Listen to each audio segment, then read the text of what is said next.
구약성경 이사야 64장 1절에서 8절까지의 말씀입니다. 제가 가진 성경은 구약성경 1045면에 있습니다. 이사야서 64장 1절에서 8절까지의 말씀, 제가 1절에서 7절까지 읽고 8절 합독하도록 하겠습니다. 원하건대 주는 하늘을 가르고 강림하시고 주 앞에서 산들이 진동하기를, 불이 섭을 사르며 불이 물을 끓임 같게 하사 주의 원수들이 주의 이름을 알게 하시며 이방 나라들로 주 앞에서 떨게 하옵소서. 주께서 강림하사 우리가 생각하지 못한 두려운 일을 행하시던 그때에 산들이 주 앞에서 진동하여 싸우니, 주 외에는 자기를 앙망하는 자를 위하여 이런 일을 행한 신을 옛부터 들은 자도 없고 귀로 들은 자도 없고 눈으로 본 자도 없었나이다. 주께서 기쁘게 공의를 행하는 자와 주의 길에서 주를 기억하는 자를 선대하시거늘, 우리가 범죄함으로 주께서 진노하셨사오며 이 현상이 이미 오래되어 싸우니 우리가 어찌 구원을 얻을 수 있으리이까. 무릇 우리는 다 부정한 자 같아서 우리의 의는 다 더러운 옷 같으며 우리는 다 잎사귀같이 시들므로 우리의 죄악이 바람같이 우리를 몰아가나이다. 주의 이름을 부르는 자가 없으며 스스로 분발하여 주를 붙잡는 자가 없사오니, 이는 주께서 우리에게 얼굴을 숨기시며 우리의 죄악으로 말미암아 우리가 소멸되게 하셨음이니이다. 8절 다 함께 읽습니다. 그러나 여호와여, 이제 주는 우리 아버지시니이다. 우리는 진흙이요 주는 토기장이시니 우리는 다 주의 손으로 지으신 것이니이다. 아멘. 신앙에도 여러 수준이 있습니다. 신앙이 얕은 분이 있고, 나름 신앙을 잘하는 분들이 계시고, 또 신앙생활을 깊이 있게 또 하나님과 친밀한 교제 가운데 사시는 분이 있습니다. 사실 신앙의 수준이 없으면 좋을 텐데 우리가 연약한 인간인지라 수준이 존재합니다. 오늘 우리 평강의 모든 성도님들이 특별히 기도하러 나오셨기 때문에 제가 성도님들의 어떤 신앙의 수준을 기도의 유형으로 해서 5가지로 정리를 한번 해봤습니다. 그러면 한번 스스로 한번 테스트를 해보시기 바랍니다. 나는 어느 수준에 있는 걸까? 한번 테스트를 해보시기 바라요. 첫 번째 수준입니다. 기도를 절대로 하지 않는 사람입니다. 중요한 말입니다. 절대로 하지 않습니다. 아무리 힘들고 고달프고 기도를 옆에서 막 하고 싶은 어떤 분위기가 조성돼도 절대 하지 않습니다. 그래서 기도를 절대 하지 않고 끝까지 기도를 안 하고 버티는 신앙인들이 애석하게도 존재합니다. 이들이 믿음이 없느냐? 그런 건 또 아닙니다. 그러나 이들이 왜 기도를 안 하는가? 교만과 영적 나태함 때문입니다. 여러 가지 사유와 이유가 있겠지만 기도를 안 하는 성도들이 안타깝게도 존재합니다. 두 번째 부류가 있습니다. 바로 힘들 때만 기도하는 사람입니다. 상황과 환경과 여건이 내 마음대로 진행되지 않습니다. 어렵습니다. 고달픕니다. 버겁습니다. 이럴 때 기도합니다. 나름 진심을 다해서 전심으로 하나님 앞에 나아갑니다. 그러나 중요한 것, 그 문제 해결되면 또 기도 안 합니다. 이런 부류가 두 번째, 문제가 생겼을 때만 기도하는 부류입니다. 그리고 세 번째 스타일의 성도들이 있습니다. 바로 영혼 없는 기도를 하는 기도자들입니다. 그냥 기도합니다. 습관적으로 무의식적으로 그냥 하는 기도입니다. 물론 하나님께서 이런 기도를 들으시지 않겠는가? 아니요, 들으시겠죠. 예수님의 이름으로 간구하는 이 기도의 간구를 어찌 하나님께서 들으시지 않으시겠어요? 그러나 기도자의 입장에서는 너무나도 습관적이고 무의식적인 기도라는 것이죠. 그러다 보니까 이들에게 있어서 기도는 매우 부담스러운 노동 그 이상이 될 수가 없습니다. 기도하자고 하면 하긴 합니다. 그러나 마지못해 억지로 하는 경우가 있다는 거죠. 네 번째 케이스가 있습니다. 그것은 무엇이냐면 정말 내가 필요한 것이 무엇인지 아는 사람입니다. 먼저 단순히 내 어떤 물리적인 필요와 내가 지금 당장 이 세상을 살아감에 있어서 충족되어질 것들을 얘기하는 것이 아니라 정말 내 자신에게 필요한 것이 무엇일까? 내 지금 신앙생활과 내 영적인 부분과 내 인생의 앞으로의 갈 길 안에서 내가 무엇을 필요로 하고 있는가를 정확하게 진단하고 알고 있는 사람입니다. 그래서 그것을 정확하게 하나님 앞에 아뢰는 사람들입니다. 이런 사람들에게 오는 특징이 있습니다. 하나님께서 너무나도 귀한 선물을 주십니다. 그 선물이 무엇인가 하면 바로 영적 체험입니다. 분명히 내가 부족함을 깨닫고 내가 기도의 자리로 나아가야 된다는 것을 누구보다도 잘 아는 겸손한 기도자들이기에 하나님은 이들에게 은혜를 주실 뿐만 아니라 체험을 주시고 그리고 응답을 허락해 주십니다. 이것이 이들이 누리는 놀라운 기도의 능력의 체험이라고 할 수가 있습니다. 모르긴 몰라도 우리 이 자리에 매주 빠지지 않고 나오시는 우리 평강의 성도님들은 아마도 대부분, 아니요, 제가 믿기로는 100% 이런 기도의 체험이 있으신 줄로 믿습니다. 아멘이 없으니까 굉장히 당황스럽긴 하지만 저는 그렇게 믿겠습니다. 분명히 기도의 체험들이 그리고 응답이 있으실 거예요. 마지막 경우가 있습니다. 이 마지막 케이스는 어떤 케이스인가? 바로 하나님의 임재를 구하는 기도입니다. 이 하나님의 임재를 구한다는 것은 무슨 뜻일까요? 이들은 알고 있습니다. 하나님의 임재가 도래하면 이것은 마치 영적인 마스터 키가 열리는 것과 진배 없다는 사실을 누구보다도 잘 알고 있습니다. 그래서 하나님께서 영적으로 임하시기만 하면, 임재하시기만 하면, 역사하시기만 하면 모든 것들이 다 풀어진다는 사실, 묶였던 것들이 풀어지고 또 묶여야 되는 것들이 묶여지는 놀라운 역사를 경험하게 된다는 것을 이들은 알고 있습니다. 그래서 이들은 하나님의 통치와 하나님의 나라를 구합니다. 그리고 그 하나님의 통치와 나라와 역사와 섭리하심의 놀라운 장이 그 인생 가운데서 아름답게 펼쳐지는 것을 경험하는 것이죠. 그래서 이 5 케이스 중에서 가장 어떻게 보면 하나님과의 어떤 밀접한 친밀한 교제와 그리고 기도의 능력과 더 나아가서 이 땅에서 하나님의 백성으로서 살아갈 존재 이유와 그리고 삶의 온전한 영적 가치를 알고 기도하고 신앙생활하는 사람들이 존재하고 이들을 통해서 교회와 하나님의 영광과 나라는 굳건히 세워져 가는 것이 아닌가 싶습니다. 그러기 위해서 우리가 이 시간 바라야 될 것이 있습니다. 그것은 무엇인가 하면 바로 우리 역시도 이런 하나님의 영적 임재를 위한 갈급함과 애씀과 또한 바람이 누구보다도 월등해야 된다는 겁니다. 누구보다도 앞서야 된다는 겁니다. 누구보다도 더 간절해야 된다는 것이죠.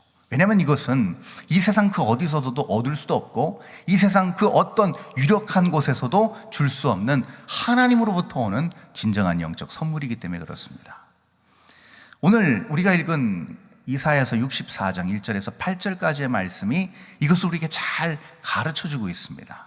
소망 없고 죄악이 관영한 이 땅 가운데서 어떻게 하면 하나님의 백성들이 하나님께 온전한 간구를 함으로써 이 땅이 그들을 통해서 복을 받고 변화되고 은혜 충만한 곳으로 다시금 거듭날 수 있는지를 지금 이사야서 64장에서 우리는 잘 발견할 수 있고 배울 수 있고 깨달을 수 있다는 것이죠.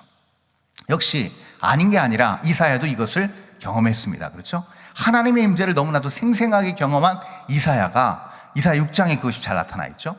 근데 그가 경험을 토대로 지금 1절에서 3절까지를 지금 기록하면서 기도하고 있습니다. 우리 한번 볼까요? 본문 1절에서 3절까지의 내용을 다 함께 한번 읽어보겠습니다. 시작. 원하건대 주는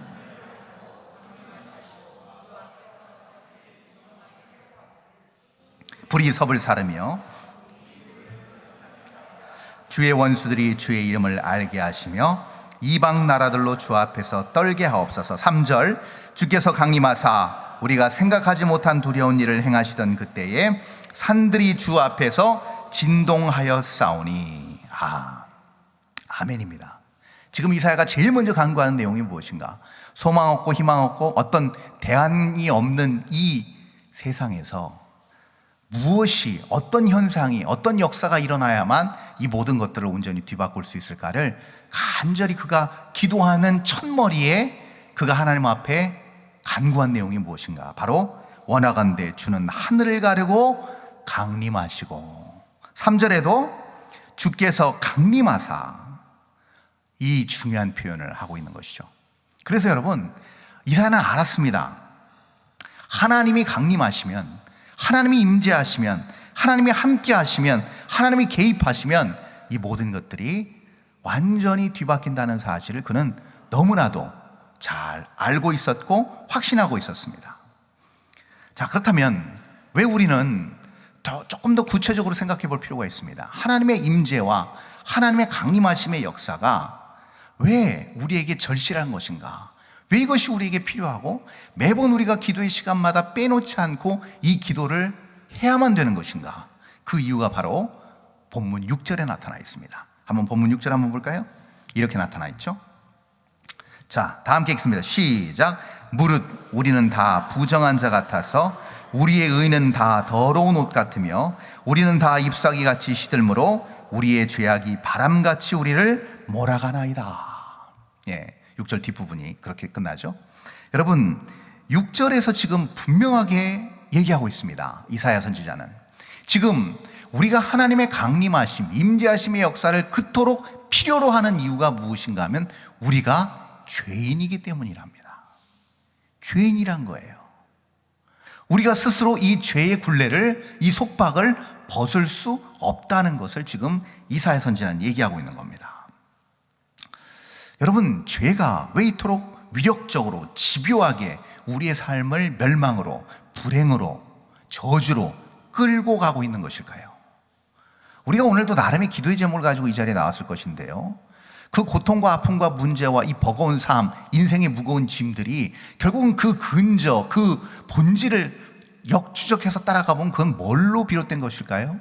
다 죄로부터 비롯된다는 것을 우리는 알 수가 있습니다. 만약에 이 세상에 죄가 없다면 우리가 이렇게 무거운 인생의 짐을 지고 매번 한숨을 쉬면서 불안과 걱정과 염려에서 우리가 항상 거기에 매여 있고 구속되어 있는 우리의 삶이 지속될 리는 없을 것입니다. 죄가 결국 우리를 그렇게 속박하고 있는 것이죠. 그러면 죄가 왜 이렇게 집요하게 우리를 괴롭히는 것일까? 왜 우리를 짓누르는 것일까? 여러분, 그것은 참 역설적이게도요, 그 이유가 바로 하나님이 너무나도 완벽하게 공의롭고 또 하나님이 너무나도 완벽하게 신실하시기 때문에 이러한 현상이 일어나는 겁니다. 너무나도 역설이죠. 제가 하나님 핑계대는 건 아닙니다. 여러분, 오해하지 마십시오. 하나님이 죄를 만드신 건 아닙니다. 그러나 하나님의 이 무한하신 속성과 결코 이것이 무관하지는 않습니다. 왜 그럴까요? 여러분, 죄의 결과는 뭐죠, 결국? 죄는 결국 사망으로 갑니다. 욕심이 잉태한 즉 죄를 낳고 죄가 장성한 즉 사망에 이르는 법입니다. 그러므로 모든 죄는 결국 사망을 양산합니다. 근데 그 사망이 결국 무엇인가? 완벽한 하나님의 공이고 완벽한 하나님의 신실하심의 결과물이라는 겁니다. 네, 목사님, 그러면 우리를 괴롭히시려고 하나님이 그 사망 선고를 우리에게 주셨는가요? 아니죠. 그 결과를 우리에게 가져다 준 것은 안타깝게도 인간들 자신입니다. 인간의 선택이었고 인간의 교만이었습니다. 그것이 하나님께서 그어놓으신 선을 넘게 만들었고 결국은 그 죄가 인간의 중심으로 들어오고야 말았습니다. 그리고 인간을 지배하고 다스리기 시작했다는 것이죠. 여기에 문제가 발생했다는 겁니다. 여러분, 그러면 왜 이 죄가 하나님의 공의로움을 상징하는 것일까요? 여러분, 분명하게 우리는 알 수 있습니다. 바로 이 부분입니다. 사망의 두 가지 특성 때문에 그렇습니다. 사망의 두 가지 특성은 무엇이에요? 바로 누구나입니다. 누구나, 예외 없이 모두 다 이겁니다. 한 명도 예외가 없다는 겁니다. 이것이 바로 하나님의 공입니다. 여러분, 우리는 알고 있습니다. 저와 여러분을 포함해서 지나갔던 세대, 올 세대 모두 다 이 사망을 결코 피할 수 없다는 사실을 우리는 다 알고 있습니다. 바로 하나님의 공의의 심판 때문에 그렇습니다. 이게 사망의 첫 번째 원리라고 할 수 있겠죠. 그럼 두 번째 원리는 무엇일까요?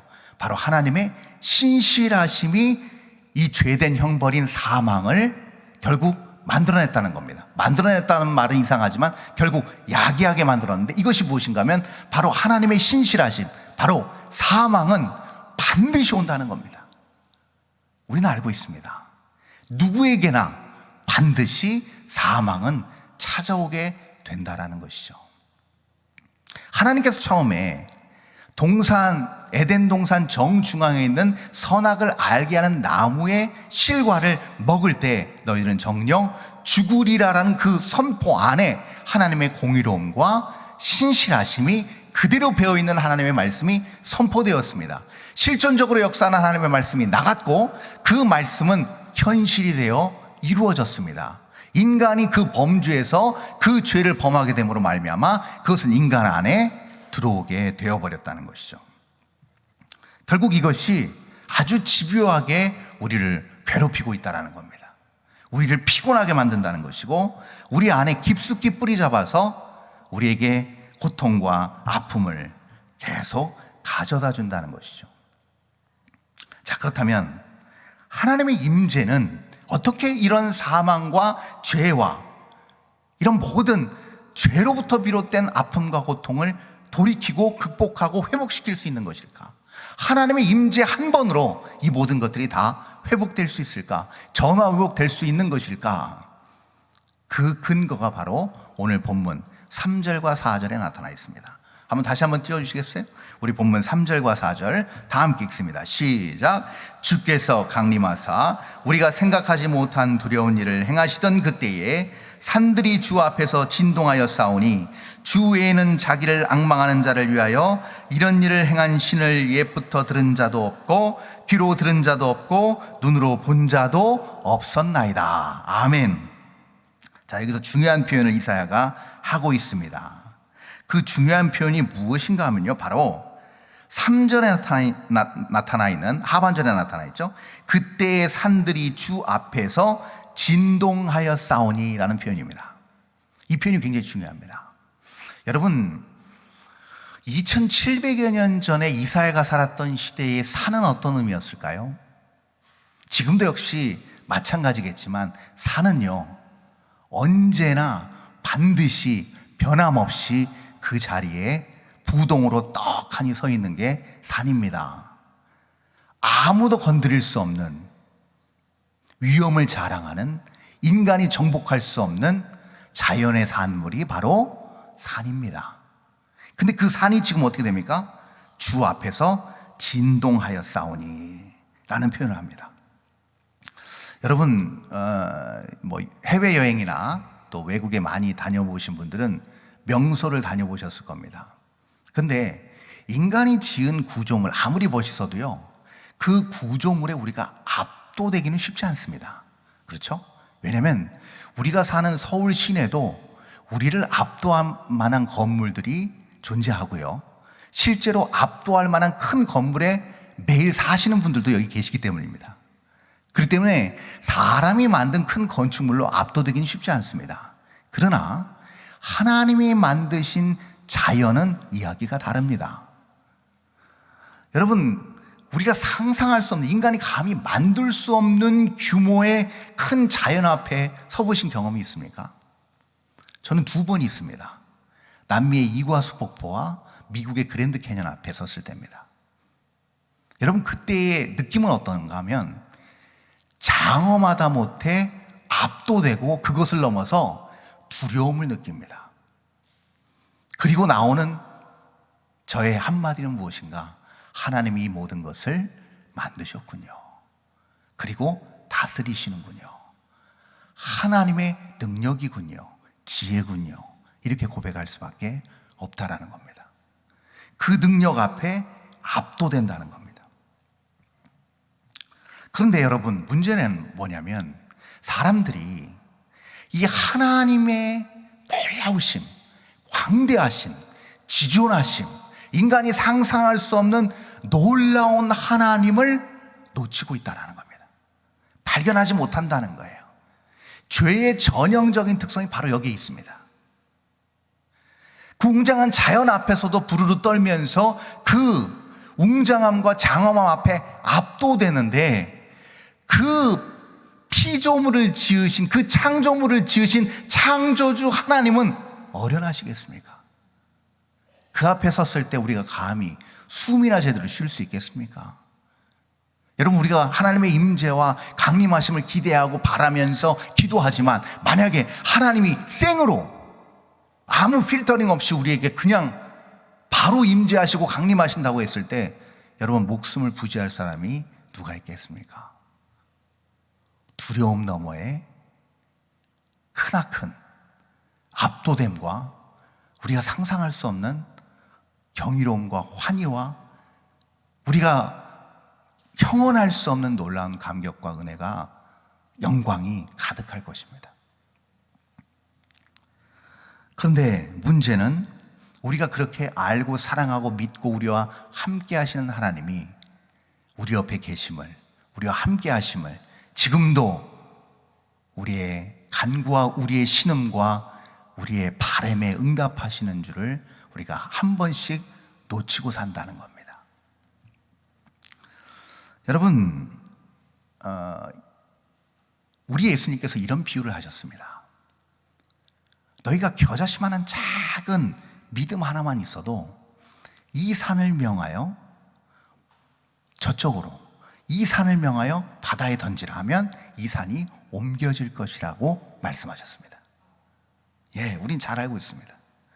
근데 우리가 이것을 받아들일 때 어떻게 우리는 받아들여요? 나한테 아직 겨자씨만한 믿음이 없나? 기도하면서 나도 이 큰 산 한번 옮겨보고 싶은데, 나의 인생 앞에 있는 커다란 내가 넘을 수 없는 이 산 한번 내가 겨자씨만한 믿음 하나로 좀 선포하고 좀 이거 치워버리고 싶은데 그게 쉽사리 되지 않는 이유는 무엇일까요? 왜 그럴까요? 제가 아까도 말씀드렸듯이 정령 죽으리라는 그 말씀이 실존적으로 역사한다고 한다면 반드시 하나님의 독생자 아들 예수 그리스도께서 선포하신 그 말씀 역시 동일하게 실존적으로 역사해야 되는데 말이죠. 왜 우리가 믿는다고 하면서도 그러한 놀라운 역사가 우리 안에서 일어나지 않는 것일까요? 여러분, 이거는 단 하나의 이유 때문입니다. 제가 쉽게 설명을 한번 드릴게요. 여러분, 현재까지 우주 전체에서 발견된 별들 중에서 가장 큰 별이 하나 있습니다. 그 별 이름하여 UY 스쿠티라는 별입니다. UY 스쿠티. 이름은 잃어버리셔도 됩니다. 중요한 거 아니니까요. 근데 이 별의 크기가 얼마인가 하면 여러분 놀라지 마십시오.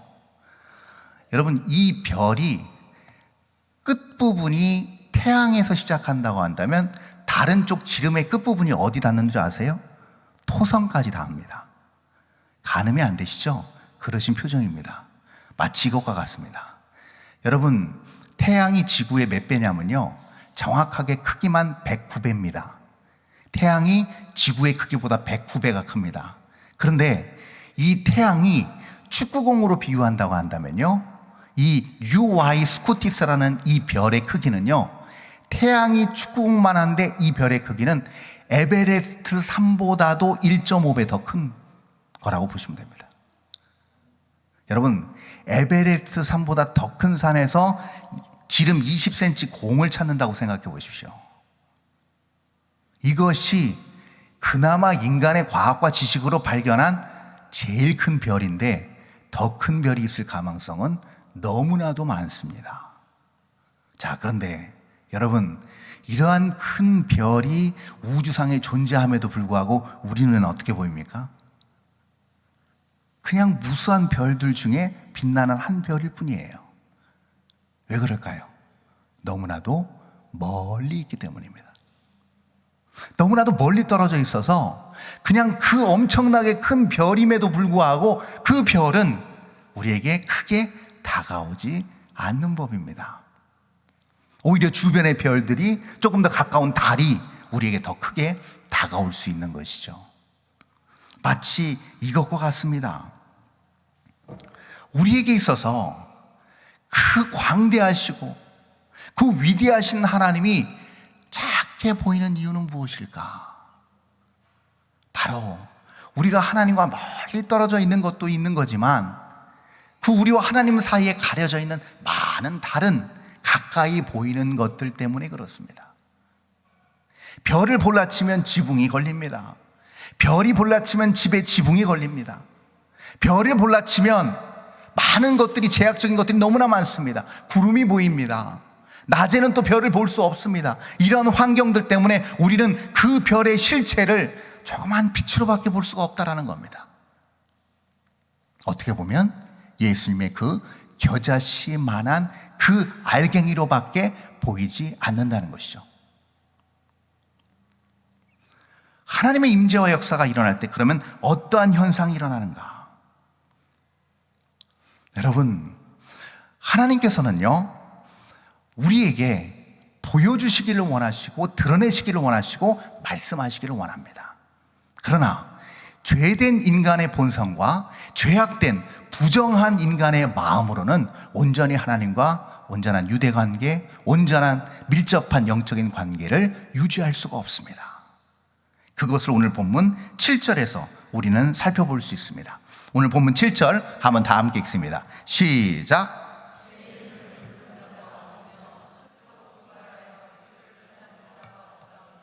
이는 주께서 우리에게 얼굴을 숨기시며 우리의 죄악으로 말미암아 우리가 소멸되게 하셨음이니이다. 아멘. 하나님께서 죄악된 사람에게, 죄로 가득 탄 이 세상 가운데서 하나님께서 역사하실 이유가 딱히 없다라는 것이죠. 그러면 하나님께서는 어떻게 이 세상을 어떠한 방법으로 바꾸시기 원하시는 것일까요? 그건 다름 아닌 바로 하나님을 믿는 믿음의 사람들을 통해서 바꾸기 원하신다는 것인데요, 그것이 바로 우리입니다. 근데 우리의 역할은 어떤 것인가? 세상이 다 눈이 가려지고 마음이 닫혀서 하나님을 온전히 보지 못하는 그런 상황 속에서 우리의 믿음이 작은 겨자씨만한 그 작은 점과 같이 빛나는 그 큰 행성이라 할지라도 우리가 믿음의 눈으로 본다고 한다면 그 실체가 어마어마하다는 것을 알게 된다는 겁니다. 그 이치입니다. 유아이 스쿠티스라는 그 별이 엄청나게 크다는 실체를 알고 바라봤을 때 우리는 그 별을 다시 보게 되는 겁니다. 근데 그 별은 우리가 봤을 때 아무것도 할 수 없는 그냥 무생물의 별입니다. 그러나 그 별을 지으신 우리 하나님은 전지전능하신 무소부재하신 우리의 위대하신 하나님이십니다. 그 하나님이 점같이 작게 보이는 겨자씨만큼 작게 보이는 우리의 일상의 한 복판에서 나타나는 어떤 현상에서 역사하실지라도 우리가 믿음이라는 눈으로 그 겨자씨만한 작은 것을 보게 될 때 어떤 현상이 일어난다고요? 산을 명할 때 그 산은 진동하게 된답니다. 산을 명하여 옮기라 했을 때 그 엄청나게 큰 산은 옮겨진답니다. 이것이 우리 하나님의 변함없는 약속이라는 것이죠. 믿음은 무엇인가? 그래서 다른 게 아닙니다. 뭐 대단한 거 아닙니다. 뭐 기적을 행하는 거 아닙니다. 뭐 어떤 풍파와 환난과 어려움이 닥쳐도 의연하게 담대하게 버티는 것, 그것도 한 부분일 수 있지만 그게 다가 아닙니다. 정말 믿음의 본질, 믿음의 진수는 무엇인가 하면 우리의 작은 일상 다반사에서 일어나는 겨자씨만한 작은 현상과 해프닝들의 가운데서 이것이 하나님의 역사고 기도의 응답이고 하나님이 나와 함께 하신다는 사인을 인지하는 것입니다. 이것이 바로 믿음이라는 것이죠. 근데 여러분, 이것을 우리가 하나님 앞에 매 순간 우리의 삶을 주님 앞에 드리고 고하고 간구하지 않고서는 도무지 알아낼 방법이 없습니다.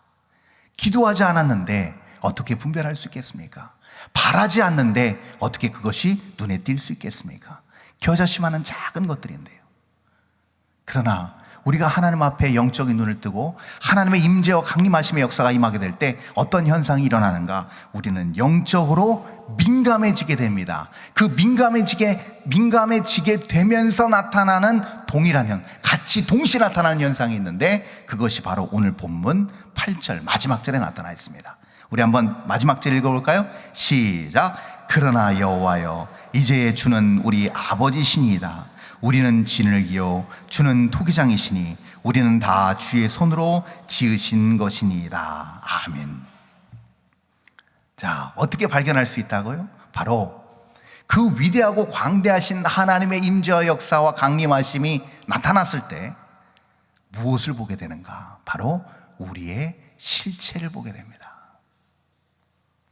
진흙 같은 우리 연약함과 부족함과 주님의 구원의 손길 없이는 한순간도 서서 숨조차 쉴 수 없는 우리의 부족하고 연약한 모습을 보게 된다는 것입니다.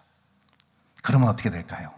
자, 오늘 이사야의 고백처럼 주는 토기장이시니 우리는 다 주의 손으로 지으신 것입니다 라는 겁니다. 하나님의 영광에 압도될 때 나의 본질을 보게 되고, 나의 본질 앞에서 주님, 제가 어찌하오리까요?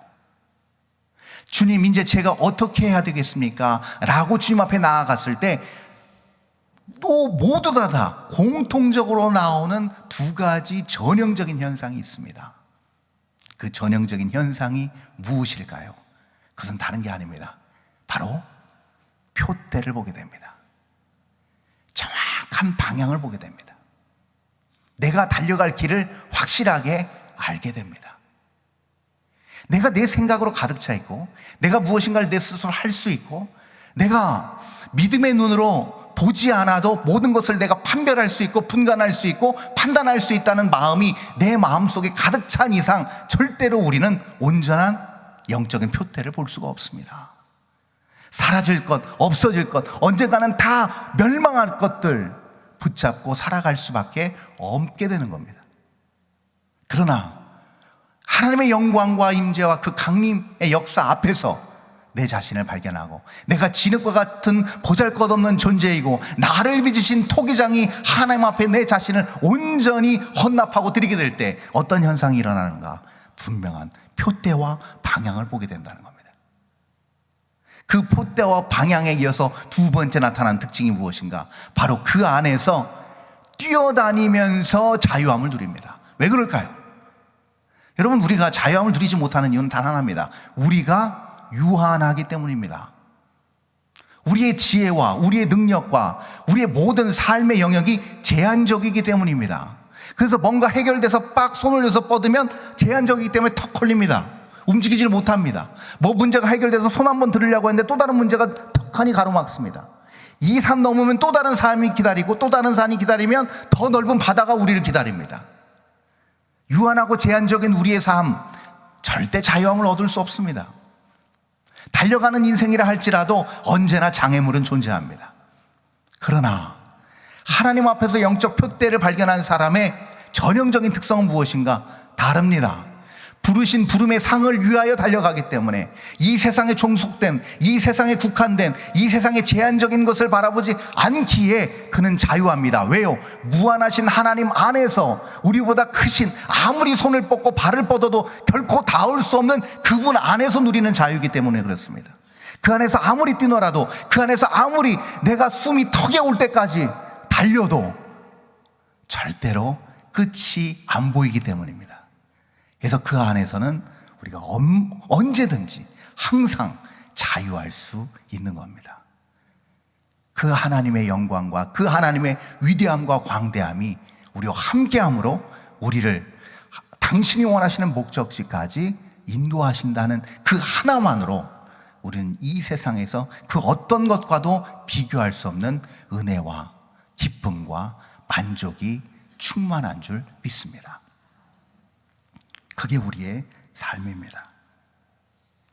여러분, 물놀이를 해보시면 압니다. 계곡에서 물이 흐르는 방향이 있습니다. 근데 우리가 저기 가고 싶다고 급물살 탔을 때 여러분, 뭐 무릎까지 차면 상관없습니다. 무릎 정도야 그냥 내 다리 힘으로 역류해서 올라갈 수 있습니다. 그러나 그것이 허리에 차고 가슴에 차고 목에 차고 거의 턱에까지 차면 얘기는 달라집니다. 물의 흐름에 나를 맡겨야 됩니다. 그렇지 않으면 자칫 목숨을 잃을 수도 있습니다. 우리는 이제 우리가 나기 전부터, 우리가 부모님의 태 안에서 세포 분열을 하기 전부터, 창세 전부터 하나님은 우리를 지목하셨고 택하셨고 사랑하셨고 우리에게 대한 놀라운 계획을 가지고 계십니다. 그것은 우리가 거부할 수 없는 숙명적 영적 흐름입니다. 근데 그 흐름은 하나님의 영광과 하나님의 은혜와 하나님의 구원의 종착지로 우리를 안전하게 데려다 줄 것입니다. 어려움이 있을 수 있습니다. 좀 돌아갈 수도 있습니다. 오솔길이 나올 수도 있고 협착한 길이 나올 수도 있고 아스팔트 깔린 대로가 나올 수도 있습니다. 그러나 그럼에도 불구하고 그분은 우리의 선장 되셔서 우리를 태우고 반드시 무한 책임을 지시고 그 목적지에 반드시 우리를 데려다 주실 것입니다. 오늘 저와 여러분이 그 자리에 같이 동승한 한 배를 탄 하나님의 영적인 형제 자매로서 우리가 다 함께 기도하고 오늘 이 사회가 그렇게 바랬던 그 바람 그대로 하나님의 강림하심과 임재의 역사를 간구하고 응답받고 그 안에서 누리고 자유하고 그 안에서 하나님과 손붙잡고 아름다운 삶의 여정에 동행할 수 있는 우리 모두가 될 수 있기를 바랍니다. 기도하겠습니다. 하나님 아버지 은혜를 감사합니다. 귀한 말씀 받고 결단합니다. 임재하여 주옵소서. 강림하심으로 말미암아 하나님의 영광 가운데 거하고 이 죄악이 관영한 세상 가운데서 인생의 문제와 장애물도 우리를 막을 수 없을 하나님의 놀라운 변함없는 계획과 섭리가 성취되는 삶을 우리 삶 가운데서 보여주심으로 말미암아 우리가 이 세상이 감당할 수 없는 능력의 하나님의 사람으로 우뚝 서서 하나님의 놀라운 일을 온전히 실현해내는 복되고 은혜로운 능력의 거룩한 주의 백성들 다 되게 하여 주시옵소서. 감사드리며 거룩하신 예수 그리스도 이름으로 기도합니다. 아멘.